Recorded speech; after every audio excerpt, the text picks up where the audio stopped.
Everyone, scientific point of view के second part में आप सभी का स्वागत है। तो चलिए शुरू करते हैं। Unfortunately the growing realization of this fact is opening the door to innumerable false prophets who are advertising their own pet theories in sociology as scientific. दुर्भाग्य से जो हमारा बढ़ता एहसास है कि विज्ञान के प्रति यह अनगिनत झूठे मौलानाओं यानी कि बेकार वैज्ञानिकों के लिए रास्ता खोल रहे हैं, जो अपने ही बनाए गए समाजशास्त्र को वैज्ञानिक सिद्धांत बताते हैं। Science is continuously telling us through their mouth that we are doomed unless we give up smoking. विज्ञान हमें लगातार यह बता रहा है कि हम लोग एक तरह से अपराधी है जब तक हमें धूम्रपान करना त्याग न दे। एडॉप्ट और एबॉलिश बर्थ कंट्रोल, जन्म नियंत्रण अपना ले या समाप्त कर दे, एंड सो फोर्थ, और इसके आगे भी। Now it is not my object to support any scientific theory. अब यह मेरा लक्ष्य विषय नहीं है कि मैं कोई भी वैज्ञानिक सिद्धांत को समर्थन दूं, but merely the scientific standpoint, लेकिन केवल वैज्ञानिक दृष्टिकोण है। What are the characteristics of that standpoint? दृष्टिकोण के विशेषताएं क्या है? इन द फर्स्ट प्लेस, पहले स्थान पर, it attempts to be truthful and therefore impartial. यह प्रयास करता है कि सिद्धांत सच हो और निष्पक्ष हो।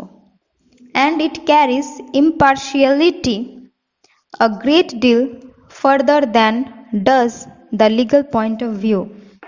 और यह निष्पक्षता कानूनी दृष्टिकोण से बहुत आगे लेकर जाता है।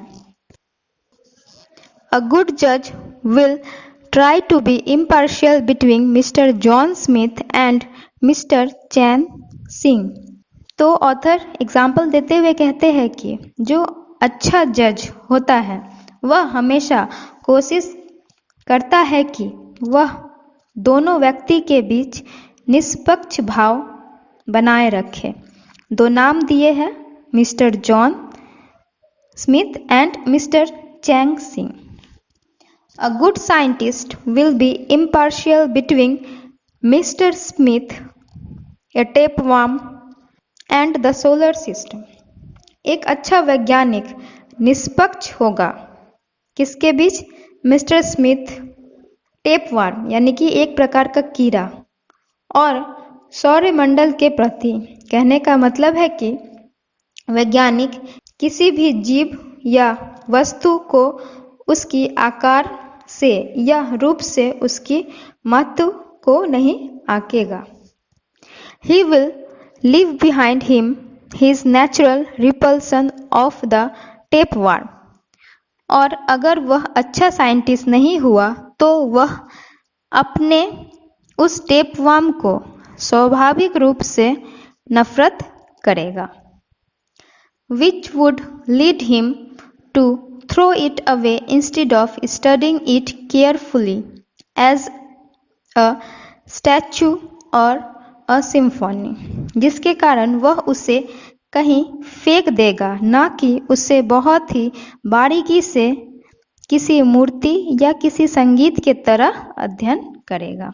And his awe for the solar system, और सौरमंडल के प्रति उसका भय, which led his predecessors either to worship its constituents, जो भय उसके पूर्वज को आगे बढ़कर या तो सौरमंडल को पूजना पड़ा, और at least to regard them as indestructible servants of the Almighty, या कम से कम उन्हें यह मानना पड़ा कि सौरमंडल ईश्वर द्वारा निर्माण किया गया रहस्यमय सेवक है।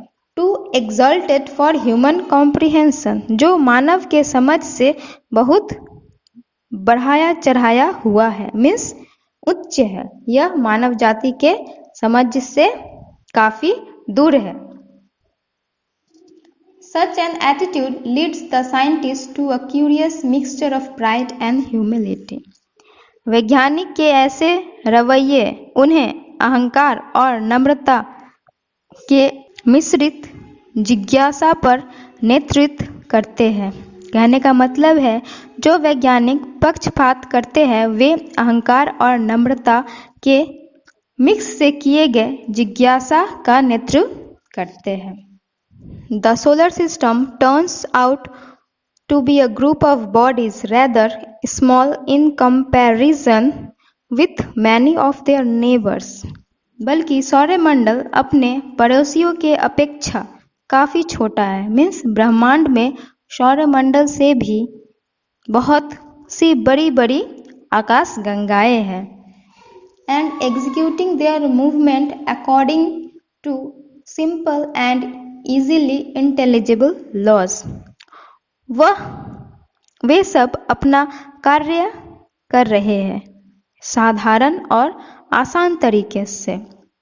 But he himself is a rather aberrant member of the same order as the monkeys. लेकिन वह वैज्ञानिक खुद बंदरों के झुंड का एक सदस्य के तरह ही है जो सही रास्ते से भटक चुका है, मीन्स यहाँ पक्षपात करने वाले वैज्ञानिकों के बारे में बताया जा रहा है। While his mind is the mercy of a number of chemical processes in his body which he can understand but little and control hardly at all. जबकि उसका दिमाग उसके शरीर के रासायनिक प्रक्रिया के दया पर चलता है जिसे वह समझ सकता है लेकिन नियंत्रण नहीं कर सकता है। तो यहाँ हमारा सेकंड पार्ट खत्म होता है। आगे का प्रोज देखने के लिए हमारा थर्ड पार्ट जरूर देखें।